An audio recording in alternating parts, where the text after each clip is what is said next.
Dear students, welcome again. In last session, in our chapter identification of transaction and types of accounts, we started doing some numericals, not exactly numericals, but can say a portion of practical. Yes, number, the detail of transaction, type of transaction and reason or rule. Yes, as I say, if you understand the type of transaction in the best possible way, it will always be useful to you. Before I start doing this, a small matter I would like to share with you. Recently, I talked to 3-4 parents as well as students even who cleared 12th this year only with very good percentage. They started doing CA, Chartered Accountancy. They called me up or they turned up at my place and they shared with me that the books we prepared in 11th standard, the diary, the notes we prepared in 11th standard for rules and tricks are really extremely useful to us at present in studying CA foundation course. But even you can also go through it. You can go through the syllabus of BBA semester 1. You can go through the syllabus of CA foundation. You can come to know majority of the chapters are of 11th standard. That's why it is known as foundation. So if you do this particular standard, if you work very perfectly with conceptual clarity at this time, it will be considered, it should be considered rather, as an investment which will give you very good return. Yes, in further studies. Okay, so again, let me tell you, do prepare a separate diary or notebook to write rules and tricks provided to you from our side. Okay. Now, last time I said that for the practice purpose, you are going to solve illustration 2, which was given on page number 28. Let's very quickly go through it in the same format, in the same table.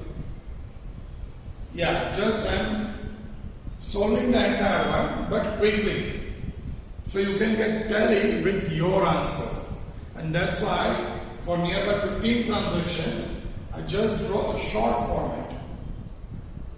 So you can also understand that in this format you are supposed to do.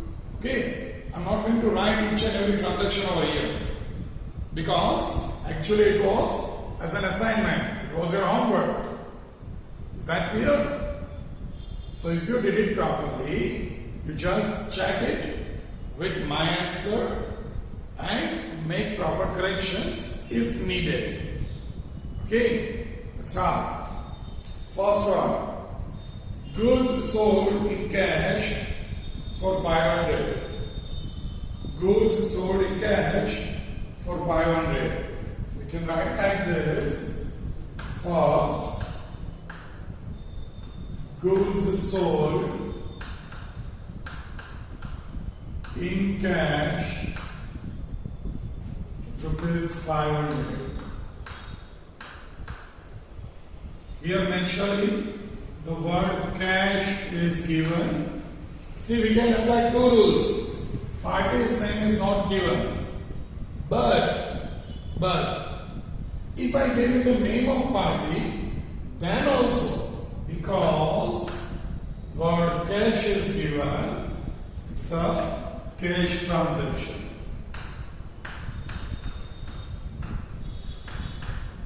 Okay, Here into inverted comma cash means word cash is given. Like this, you have to solve all the transactions. I think you already solved it. Goods purchased for 800. Goods purchased for 800. Second transaction. Now here, again it's a cash transaction. Again, it's a cash transaction. But like first, word cash is not given. But party's name is not given, and so it is a cash transaction. Now, let me ask you, can you tell me when party's name is not given, why it is a cash transaction? When party's name is not given, why we should consider it as cash transaction? Yes, very, very simple. Just because whenever party's name is not given,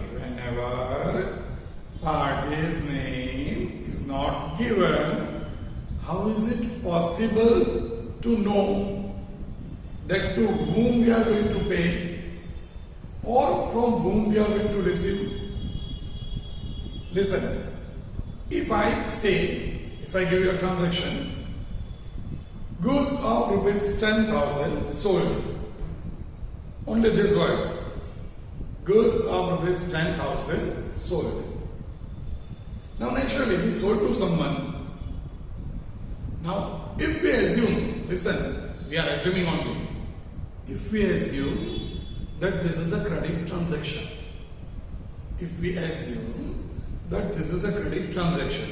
So what does it mean? We sold goods, but the amount yet not received, that is only called credit transaction. Now in this case, again listen the words of transactions. Goods of rupees 10,000 sold. If no information is provided other than this, from whom we are going to collect the money? આપણે goods sold કરી કોની પાસેથી amount collect કરશું in future? Followed? If name is not given, naturally we can never come to know from whom we are going to collect. And that's why it is a rule that when name is not given, that means we already collect cash and name is not required to write. So they have not written it. Okay? I give you the example of mall. That they are not asking our name. They are paying the amount. They are giving goods, materials. For them, no need to remember the name. Even for us also, no need to remember the name. Is that clear? That's why. See, if you claim the rules, has no value. If you understand the rules, it will be a long-lasting reserve, we can say. Okay. So second transaction, goods purchased for rupees 800. It's again a cash transaction because party's name is not given. Third transaction, goods of 900 sold to Meena. Goods of 900 sold to Meena. Now this is a credit transaction. Why? Because party's name is given and no clarification of cash or check is given. Party's name is given and clarification of cash or check is not there. So cash not exchanged but goods exchanged. So it is a credit transaction. Second or the third transaction. In reason you can write party's name is given. Okay? Fourth, goods of rupees 2,000 sold to Nutan for cash. See, some good transactions are there. Huh? In third transaction, party's name is given, Meena. In fourth transaction, party's name is given, Nutan. But the difference is, that's what you must observe. In fourth transaction, word cash is clearly given. In fourth transaction, word cash is given. And so fourth transaction is cash transaction. Is it okay? Sure. Word cash given in rules you can write. Is that okay? So, what does it mean? Whenever party's name is given, what you have to check? See, if party's name is not given, no need to check anything. It's always a cash transaction. But, whenever party's name is given, that time you have to check whether cash exchanged or not. How can we come to know? Very, very simple. If word cash is given, if word cash or check is given, it shows exchange of cash. Or if a special word is given, like paid, received, deposited, at that time also it shows exchange of cash. Very, very simple. Okay? Again observe third and fourth transaction. Third transaction, goods of 900 sold to Meena. Party's name is given. But no information of cash check like that. So it's a credit transaction. Fourth one, goods of 2000 sold to Nutan for cash. So here word cash is given. Though party's name is given, it is a cash transaction. Because the rule applied, when cash word is given, it's always a cash transaction. Okay? You may feel, sir, why it is needed to identify whether it's a cash transaction or credit transaction? Leave it on me. It's extremely useful. So please do take care. If you understand this extremely well, if you understand this with full conceptual clarity, next step, journal entry becomes very easy for you. Because I am going to use two steps. One, identification of transaction. Second, types of accounts. Okay? So do take care. If you understand this two steps with utmost clarity, always the things becomes very, very easy for you. You may feel surprised. In the beginning, I give you the example of CA Foundation students. See, the students doing CA Foundation, they said, sir, we are feeling bored in accounts. Why? Because they knew everything. In CA Foundation, in the initial chapters, they are really feeling bored. Sir, બધું આવડે છે. Why is it so? Because they did the 11th standard, that concept, with utmost care, did maximum practice at that time. So again, for you people, if you do it very nicely, the things becomes very easy for you in future. Next one, fifth, salary paid, rupees 5,000. Very, very simple. Again, here also we can apply two rules. One, party's name is not given, but advisable is to apply the rule, special word is given. It is a cash transaction. Fifth one, salary paid.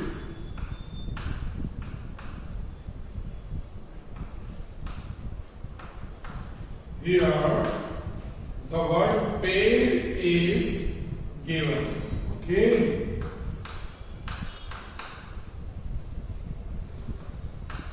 It's a cash transaction because word paid is given. Naturally, word paid reflects exchange of cash. Insurance premium paid 8,000. The similar one next, sixth transaction. Insurance premium paid. What paid is given? It's a cash transaction. the similar reason paid is given. Goods of ₹2,000 received as a free sample. Here, this is non-economic transaction.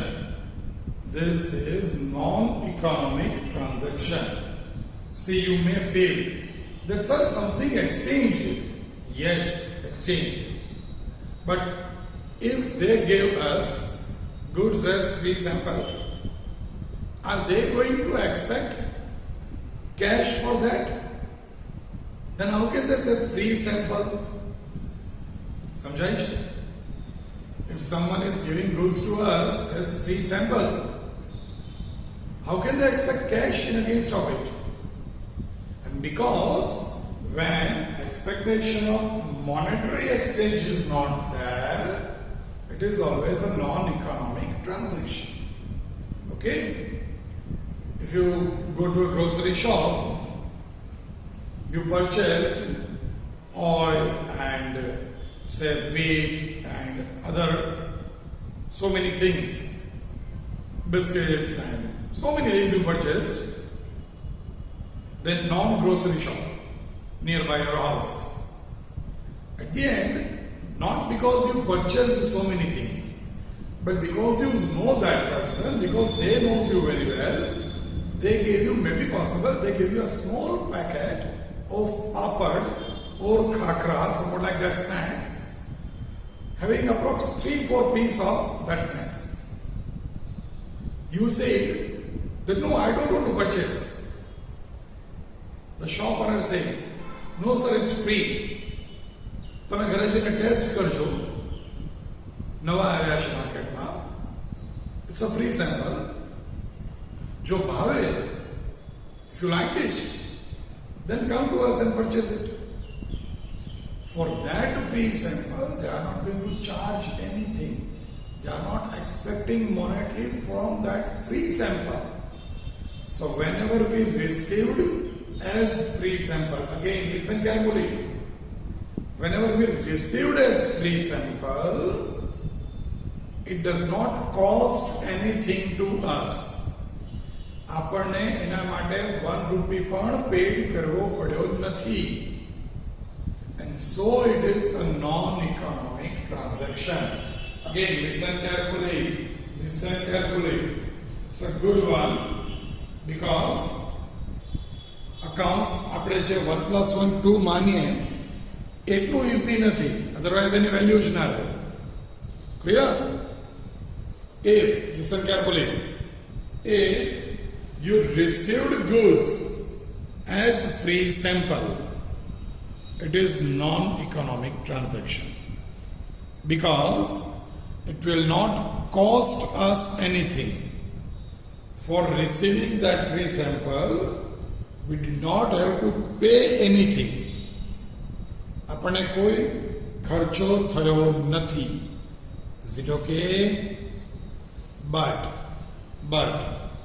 if we are manufacturer and if we are giving goods as free sample, if we are giving goods as free sample, it will not be a non-economic. It will be an economic transaction. If we are receiving goods as free sample, non-economic. But if we are giving goods as free sample, it is economic transaction. Why is it so? Because in that case, that goods cost something to us. આપણે એ goods free sample તરીકે આપી. For example, if I am manufacturer, I am giving goods free of charge to you as a sample. For me, મારા માટે તો એ goods નો કોઈ expense થયો હશે. You manufactured it. સમજાય છે? Naturally, I have to pay for raw material and labor and all packing expense and etc. So for me, It is an expense. It cost me something. So if I am giving goods to you as free sample, for me it is an expense. So economic transaction. But for you, it is non-economic. Why? Because you are not paying anything. Okay? So you can remember like this, that if we are receiving goods as free sample, it is non-economic transaction. But if we are giving goods as free sample, it is economic transaction. It is considered as advertisement expense. Why? Because why we are giving goods as free sample? આપણે કોઈને ફ્રીમાં sample તરીકે શું કામ goods આપીએ? Why we are giving them? With what reason? Obviously, an advertisement. That you test that, you go through it. For example, we are receiving reference book as free sample, specimen copy. In that case, when we are receiving it, we are not going to pay even a single rupee. But why they are giving us, why the publisher is giving specimen copy to teachers? So they can refer it, and if it is good, they can suggest to students. So students will buy it. Okay? So it's a kind of advertisement for publishers. Is that okay? That reference book for publishers having some expense. એ લોકોને book free માં print ના થઈ હોય. Clear? So whatever the costing made by them, for them it is economic transaction. In short, you can remember like this. See, these are the fundamental study. When goods received as free sample, it is non-economic because we are not paying anything. If goods given as free sample, it is always an economic transaction because for that goods we paid something. Is it okay? Next, that is 8. Furniture of 5,000 purchased from Swiji Furniture. Furniture of 5,000 purchased from Swiji Furniture. Here, the party's name, Shriji Furniture, is given. No clarification of cash or check. Is that okay? So here it is a credit transaction. 8-1. 9. 3,000 paid to Shah Agency for advertisement. Again, word paid is given. So party's name is given, Shah Agency. But whenever special word is given, it's always a cash transaction. So 9th transaction, 3,000 paid to Shah Agency for advertisement. Again a cash transaction. Because word paid is given. 10th, commission received 3,200. Party's name is not given, but at the same time, word received is given. So it always shows exchange of cash. So it's a cash transaction. 11th, goods of 5,000 purchased for cash. Payment is made by check. 11th transaction. Long transactions, so I'm not writing the transaction over here, but it is a cash transaction. Why? Because check word is given. Payment is made by check. Payment is made by check. So whenever banking transaction is there, always it is a part of cash transaction. Goods of 6,000 sold, 12th transaction. Payment is received by check. Very, very simple. And this is the speciality. This is, we can say, a package of accounts. That if you understand one transaction properly, you may get another 2-3 transactions as bonus just by using your common sense. Here, in previous transaction, payment is made by check. So it's a cash transaction. Here, you are receiving amount by check. Here, in 12th transaction, goods of 6,000 sold, payment is received by check. Again, the same cash transaction, check word is given. Okay, so if you understand one transaction, may be possible there are 3-4 other transactions. For example, salary paid 5,000, word paid is given. Clear? Commission received, word received is given. So if you remember only 5 rules, 3 of cash transaction, 2 of credit. That too also, first rule of both type of transaction is extremely simple. Like for cash transaction, what is it? Very simple. Word cash is given. So cash, very simple. For credit transaction, what is it? Word credit is given. So our rule is a matter of joke. What do you remember? The 3 only. Second of cash transaction, when party's name is not given. Third of cash transaction, special word is given. Like paid, received, deposited, withdrawn.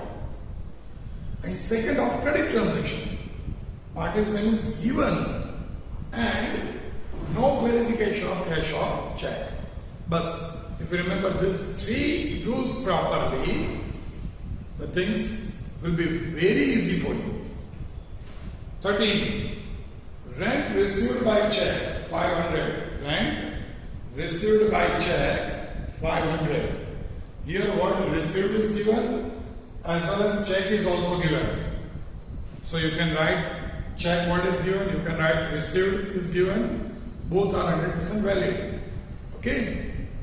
You may feel, sir, when 2 rules can be applied, which one is to be written? See, don't worry about it.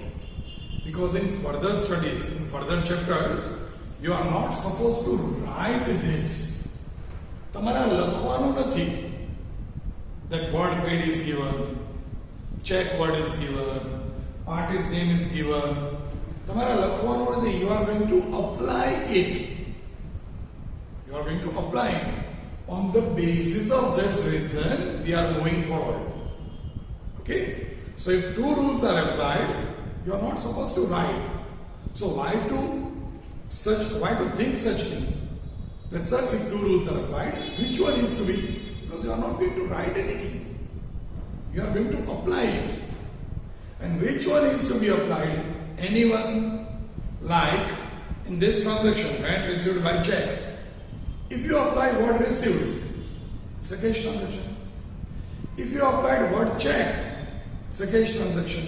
So net, important is whether it's a cash transaction or credit transaction.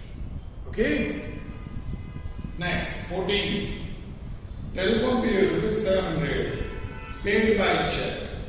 Now previously received by check, so cash transaction. Here paid by check, so again it's a cash transaction. Very, very, very simple. In the last one, a check of 3,000 issued to Lakshmi Ben for her dues. Here party's name is given. Party's name is given, Lakshmi Ben. But the important thing is we are issuing a check. Issuing means to give. We are giving a check to Lakshmi Ben for her dues. Means આપણે એમને payment કરવાના હતા. For that we gave a check. So we are paying indirectly. What check is given, so it is a cash transaction. Is that okay? 15 transactions we solved this in this question. 11 in previous question. It's enough. It's enough. Is it clear?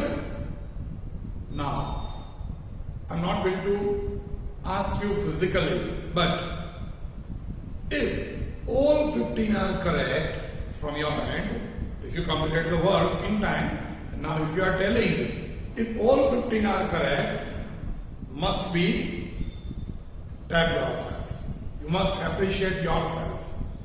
If all 15 are correct, yes. No, now no range. See, I'm not saying that if 10 to 15 correct, 5 to 10 correct. If all 15 are correct, clap for you. Yes. Suppose more than 12 correct. More than 12 correct. Still okay. Still okay.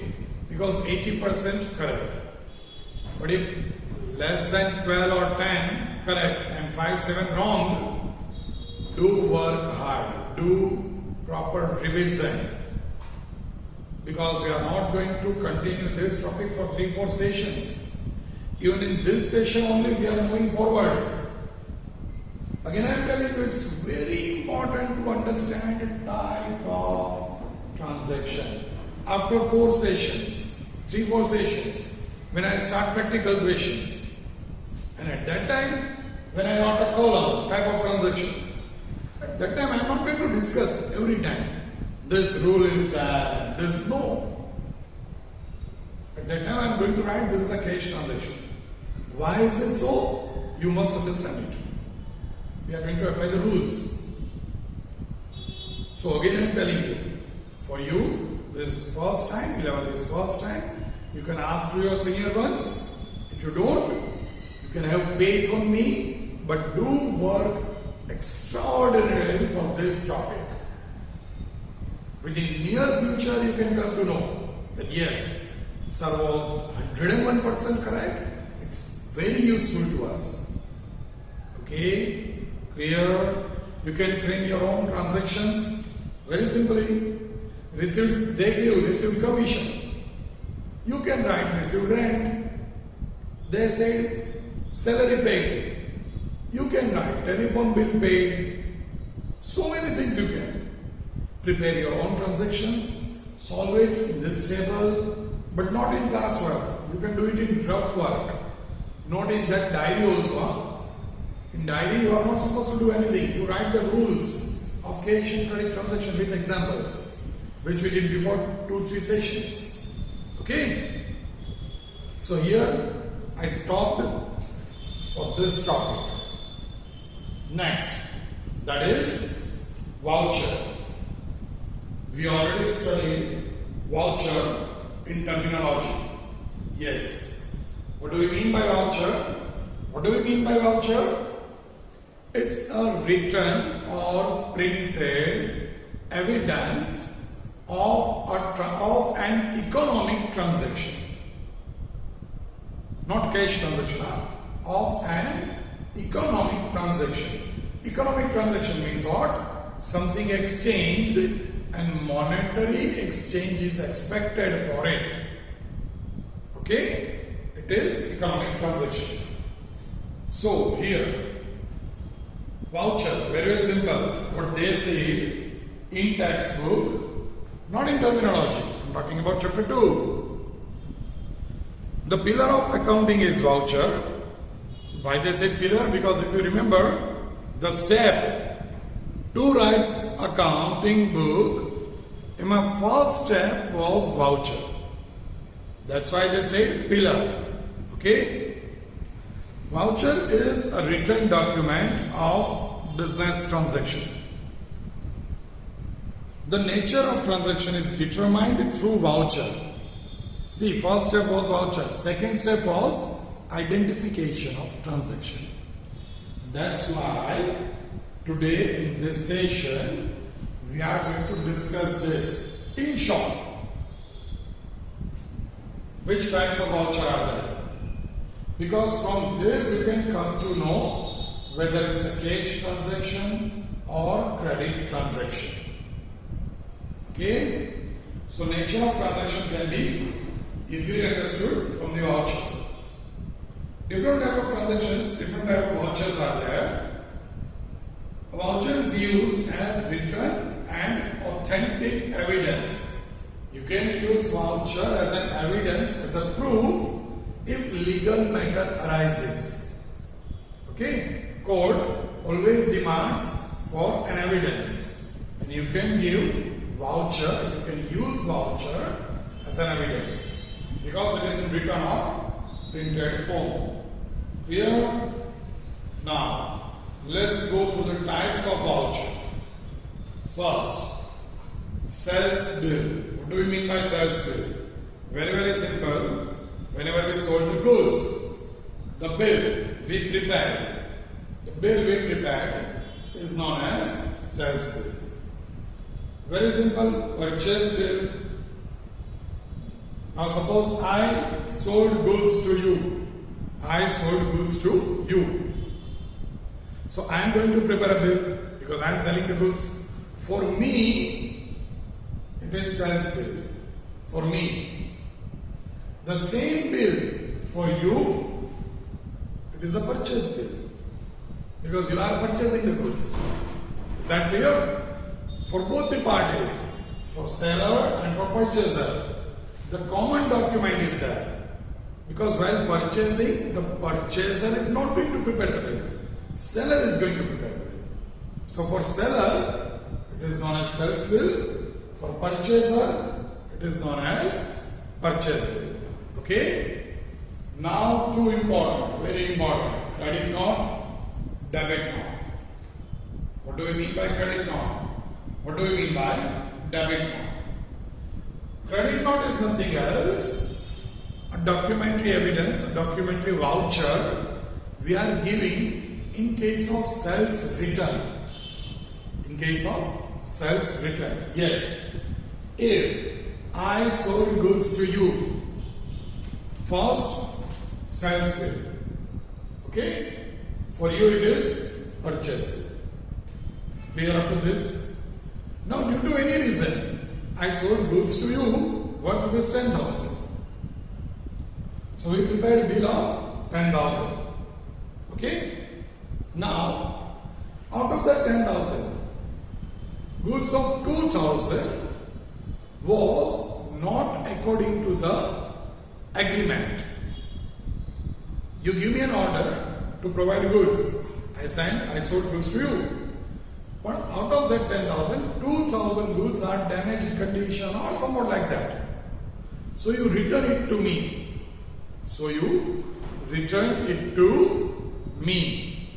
At that time, I am giving you a bill, a voucher, known as credit note. Okay? So at the time of sales return, because I sold, so whenever you return the goods, for me, sales return. Okay? So whatever the bill, whatever the voucher I gave to you, known as credit note. Is that clear? The same for you it is known as debit note. Because for you it is purchase return. The person who purchased goods, if they return, it is known as purchase return. The person who sold goods, if return, it is known as sales return. Okay? You are just supposed to remember the name. Credit note in case of sales return, debit note in case of purchase return. Then counterfoil. Counterfoil means what? Now previously it was happening, nowadays in latest checkbooks and everywhere, normally you will not find counterfoil. Yes, I will show you in my next session. Okay? In my next session, practically I will show you what is counterfoil. Clear? In checkbook, previously such checkbooks were available from bank. Nowadays the form is a little bit changed. Previously in checkbook they were having, I can go over here. Suppose this is a check. Suppose this is a check. Over here, dotted portion was there. So we used to write everything over here.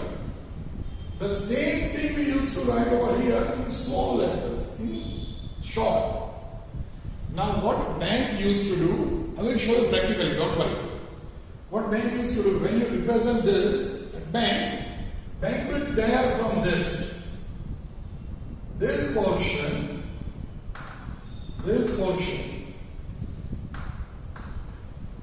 bank kept with them. And this is with us, with the customer. So at the end of checkbook, બધા check finish થઈ જાય, ત્યારે બધા check ની detail તમારી પાસે individual page માં હોય. This portion is known as counterfoil of checkbook. Okay? Nowadays what happened? હવે શું થાય છે? Nowadays in checkbook we will not have this kind of check. આપણી પાસે આવો check નથી હોતો. Nowadays we will have a check like this.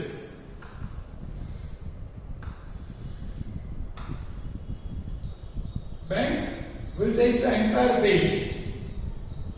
So how to keep record with us? They are giving a separate page in the beginning. તમે કદાચ please do go through.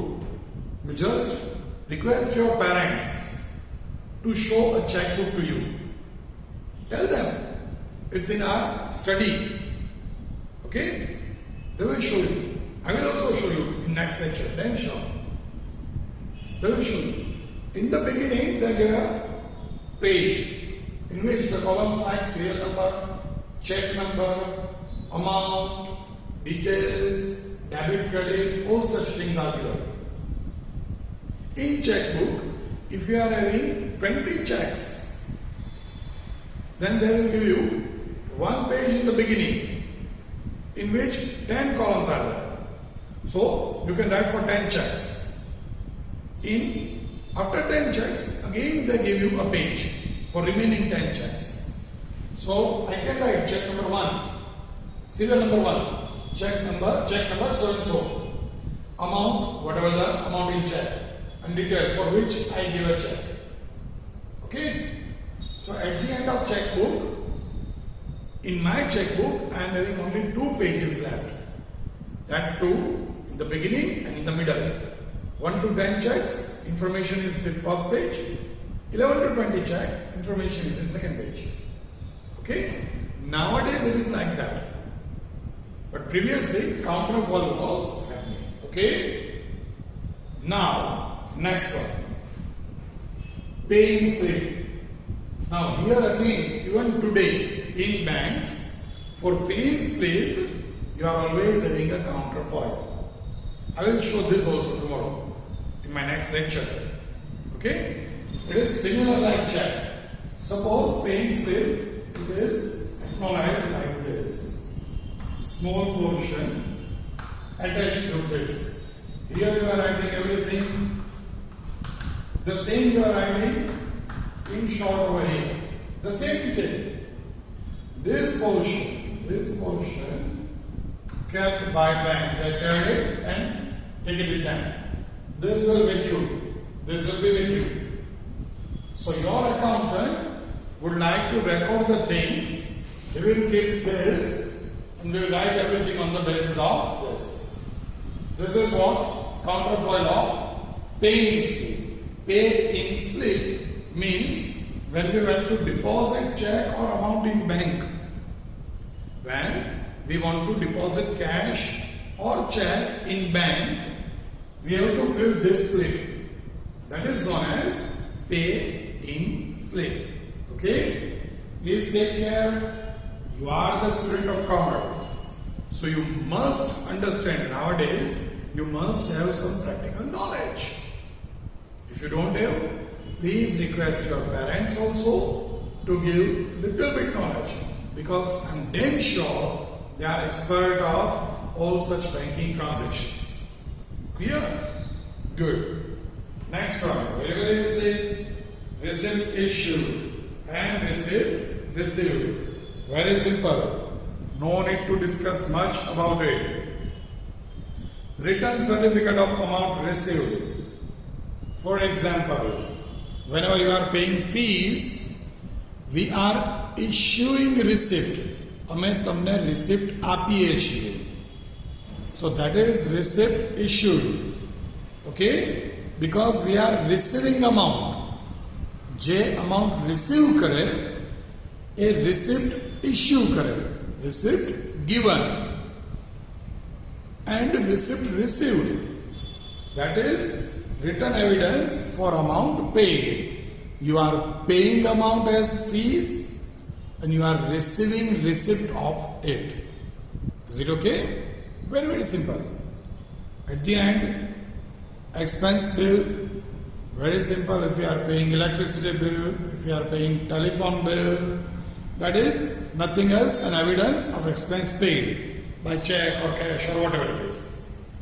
Is that clear? So from the voucher we can come to know whether it is a credit transaction or a cash transaction. Okay? Next one. Components of voucher. Nothing else. It's important but not that tough. It's very, very easy. What do we mean by component of voucher? In a voucher, which details are included? What is the content of voucher? Very, very simple. Just the titles only, nothing else. Name and address of voucher issued. Suppose I am issuing voucher to you. Suppose you are paying amount as fees and we are issuing receipt. In that receipt, the name of institute, the address, name and address of voucher issuer. Name and address of voucher receiver. Now in some cases address is not needed. But definitely when I am giving receipt to you, your name must be there. My name is printed in receipt. But your name I will write it or do a computerized one. Okay? Date when the transaction happened. Serial number of voucher, amount in figure as well as in words. Very, very simple things, you know. And depends on the type of voucher. In some of the voucher it may not be there, in some of the voucher it may be there. Signature of bill prepared. Signature of bill receiver. It will not be there every time. For example, if we go to a mall, we purchase goods, we are paying amount. They are giving us bill. For them it's a sales bill. For us it is purchase bill. But in that, suppose we go to Reliance Mall. In that bill, Reliance Mall is written. But our name will not be written. Okay, because it is not needed. Amount is there. But signature is not there. Because it's not required. It is computer generated bill. Okay? So, depends on the voucher. In all the voucher, all content components must be there. It's not like that. It depends on the requirement. Okay? Signature of bill receiver. Normally it will not be there. Normally. Type of voucher. Whether it's a printed one or manual voucher, it all depends. And other details. Other details means each voucher differ from one to other in content context. Thus, the other details differ from each other. As I said, in some the receiver's signature may be there. In some vouchers, receiver's name may be there. In some cash transaction, receiver's name should not be there. So it all depends on the transaction. Suppose counterfoil of check or paying slip. Over there, our address is not required. Bank address is okay, branch name. But our address is not at all required. Our name is there. Okay, enough. Okay? So, contain the detail of voucher depends on the requirement of both the parties. Is that clear? Here, in this session, we discussed about, first of all, we saw the illustration, second illustration, which was there in homework. So, we cleared the concept, we cleared the doubts. Then voucher, different types of voucher, and the detail included in vouchers. Okay? Now, next station. Very important one. Almost we can say we are switching on practical questions. The amount is not needed, but the detail definitely 100% related with practical question. So be ready to attend next question with utmost care. Okay? Do prepare your diary properly. Do write proper content in it. And if required, for any guidance, we are always happy to help you. That's our moral duty and we strongly believing in it. Okay? Till then, take care of yourself. Have a nice time.